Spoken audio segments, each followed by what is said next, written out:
Alright, what's up y'all, it's Laker here. And in today's video, man, what I got for you guys is my top 5 most dominant builds in 2K19. Now, I'm not going to be corny and put my own build. I do feel like my build is the best for my playstyle. I don't know if everybody else is going to be able to use it quite as good as me, but for the sake of this video, I'm not going to put it in. I'm not going to put it in here. We're going to start at number 5, and this is for all positions. And when I say most dominant, I mean ones that can take over the game and just like you could carry a team with these builds. Now it's funny I say that because the one build that that I put at number 5 is actually not able to take over a game. I'll put this on here for the sake of, like I said, it's number 5. And I do feel like with the right user equipping this build, bro, it'll obviously be lethal. So anyway, it's very obvious. Boom, here we go. This is number 5 in my opinion, just because I feel like you can't quite take over a game like crazy with a pure sharp, but bro, you could definitely change the game by going 3 for 3 from 3 in 3v3. Bro, I just said by going 3 for 3 from 3 in 3v3. I didn't even mean to say that. Anyway, so the main reason I say point guard for this build is because you have Dimer and pick and roll maestro. I believe you don't have this if you go pure sharp at shooting guard. The only benefit to making a pure sharp shooting guard is I think your mid-range Deadeye goes to gold instead of silver. But I mean, point blank, bro, Hall of Fame, limitless, deep range Deadeye, corner specialist, catch and shoot with like 99 3-pointer if you go 6'5", with boost. So that's my number 5 build. So now at number 4, I have shooting guard, and this has been, it's not a very popular used build, but it's very popular on YouTube so far. As in, I've seen iPod King Carter using it, and low key, bro, he's making a comeback on the tube. But anyway, it's the shot creator primary, splasher second. So badges for this build, they don't look amazing on the Hall of Fames, but then like, so you see all these things, you're like, okay, boom, mid-range Deadeye, difficult shots, acrobat, relentless finisher, one-man fast break. Those are all solid. You get corner specialist on silver, deep range Deadeye silver, catch and shoot silver, poster, that's pretty obvious as well. Ankle breaker, that's decent to have too. You have you have freaking drop stepper on silver, bro. Now I would recommend making this build. If you want a speed boost with it, you got to go minimum height and you got to grind, like grind. This would be a crazy build to hit 99 with. I can't even, bro. I don't want to play against this build when it hits 99. I don't want my point guards getting destroyed, utterly destroyed by a speed boosting player that has Hall of Fame everything to do with mid-range, has gold shooting badges, gold posterizer, gold ankle breaker, and then silver limitless and pick dodger and pickpocket. That is ridiculous, dog. And then if you look at the shooting too, you still get 75 3 ball. Like I said, 85 ball control. You're gonna have to go a little bit shorter than, I think it's like 6'5" that you start at. I think you gotta go like 6'3" or maybe 6'4" to have 86 ball control. You could lower your wingspan if you wanted to, and then boom, you have 86 ball control easy. But anyway, that's number 4 right there. Like I said, this is most dominant builds. I'm not going straight like, you know, best ones that fit in on a team, even though this right here, okay, so actually I lied, this is very like much most dominant, but the reason I'm gonna say this one is because of the versatility. This build can still be very overpowered when it comes to, you know, just the purpose of my video saying most dominant. But bro, I myself have gone against this build and I hate it so much. It is impossible to know what to do against this build if the person using it is playing correctly. So not only post scoring and sharp second, not only do they have the versatility to do anything, like, and I'm talking, they got great post badges to ISO in the post. They got relentless finisher on gold, even though they have sharpshooting in their build. Difficult shots on gold.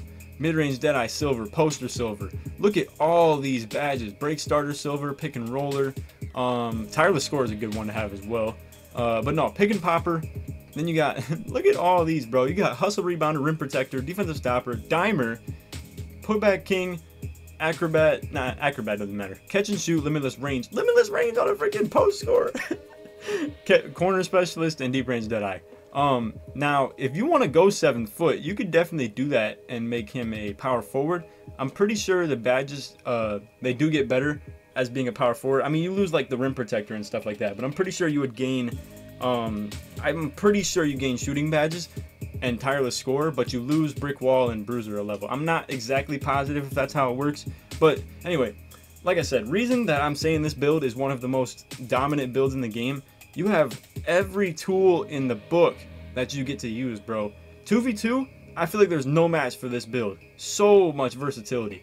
You can, now if you're playing with like a play sharp or a shot, like a pure shot creator or something like that, boom. Now you're both super versatile. You could do pick and pops, pick and rolls. You can just let them ISO and you just spot up in the corner, or you spot up in the midi. You're, as the post scorer, you can ISO in the post and then your shot creator just sits in the corner or on the wing. Bro, you can do every single thing in the book. Pick and roll, pick and pop, ISO, both people. Like, it's just, this is the perfect build in my opinion. Now, on Pro-Am, I feel like it might get exposed with the speed because you're extremely slow with this build, especially if you go 7-3. This is literally the slowest build in the game. But I feel like this is a very dominant build, bro. Anyway, let's get to number 2.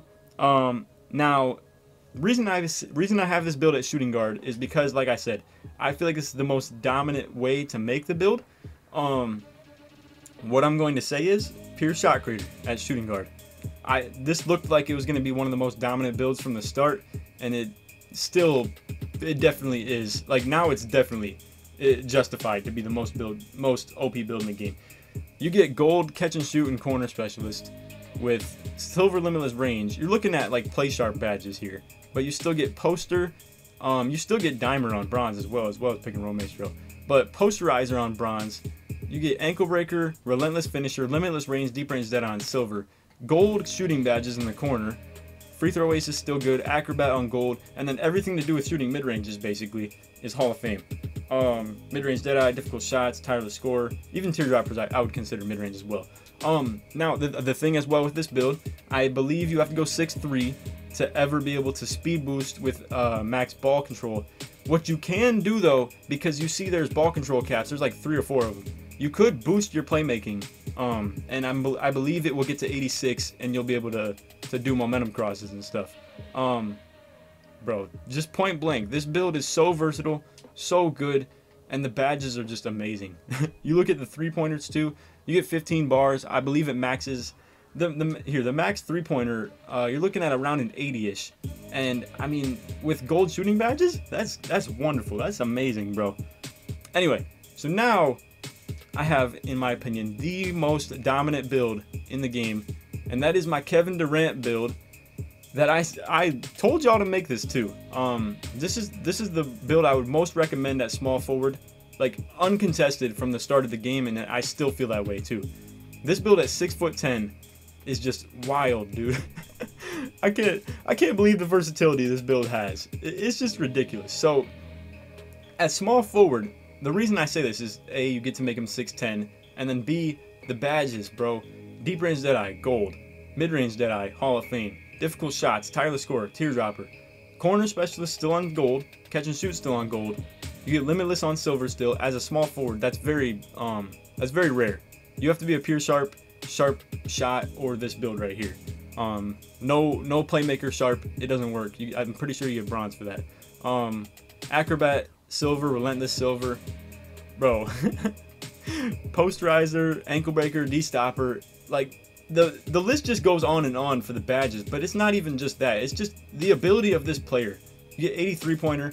The mid-range is ridiculous with 90 moving mid and Hall of Fame badges on that. 76 driving dunk at 6'10". Well, since this is my last build I'll show you guys. I'll show you what this at the ideal heights, in my opinion, looks like. And I don't know exactly what the stats look like, but I just know this build plays like a beast. I've played with people who have it, and I've played against people who have it, and I just feel like there's no match for this build at all.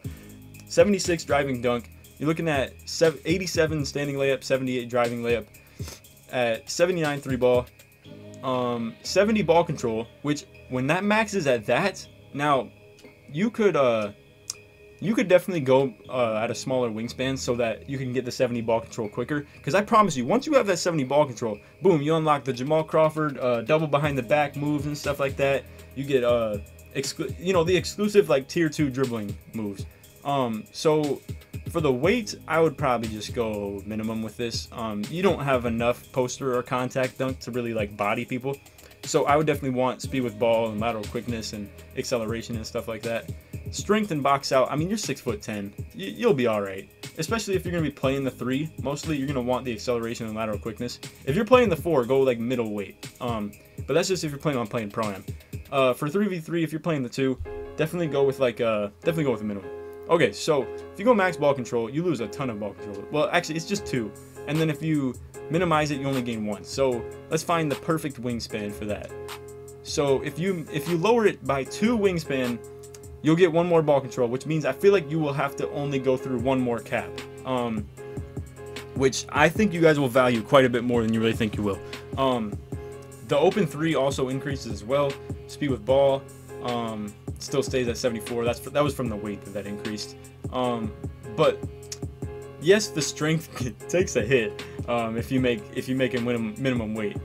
But like I said, bro, I feel like with this build, you're gonna feel like a Kevin Durant. You still got 76 driving dunk with 90 mid-range, 82 three-pointer. The badges are crazy on this.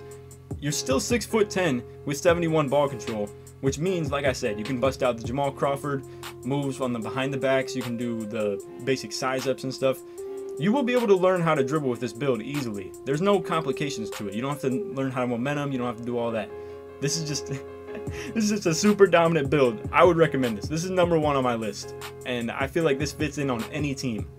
You could still play spot up as this build. You still have 82 three-pointer with gold shooting badges. But like the ability to take over a game with this build too is unreal. You can just bang anything. Deadeyes on Hall of Fame and gold. Because that's the nice thing too. You still keep the Hall of Fame deep-range, mid-range Deadeye from being a shot creator, but you also get gold deep-range Deadeye with gold shooting badges, silver limitless. You still get like silver finishing badges at the rim too. Like I said, perfect height for the ball control. Now this one you're gonna have to grind a little bit because you can't boost into the 70 ball control to abuse it, because you need 70 ball control while in the store to unlock the animations, if you feel what I'm saying. So the thing with boosting to 86 ball control is you don't need animations to be able to speed boost. That's just an animation given in the game that you just do. I know I'm speaking foreign language to a couple people who play this game, but anyway, just know if you want to utilize the 71 ball control of this build, you gotta max him out, or maybe like 1 away from the max ball control. What you might want to do is maybe even make him 6'9", just because that'll help it a little bit, and then maybe you could tweak the wingspan a little bit. If the ball control says 73, I feel like you'll be good after 1 upgrade. Don't quote me on that, but I think that is the case. So maybe 6'9" and like a little bit lower on the wingspan. Anyway, that's all for the vid. I hope you guys enjoyed. If you did, drop a like. I know, bro, I just feel like these builds are by far the most like easy to take over with in a game. The post stretch is a little bit questionable just because yes, you're more of a role player, I guess, but like you're the greatest role player there is, bro. Like you can still take over the game with the post badges. You still have the ability to pick and roll, pick and pop. You not being able to pick and pop equals a very one-dimensional big. And then still the ability to spot up if you needed to for an ISO guard or something like that. It's just such a versatile build. Yes, it has like no speed at all and no vert, but it still keeps the bronze hustle rebounder. I think it's solid. Anyway, that's all for the vid. Hope you guys enjoyed. Like I said, if you did, leave a like. If we could hit 100 on this, that'd be great. If not, won't be sweating it too much. But anyway, hope y'all enjoyed. And other than that, take it easy, man. Peace.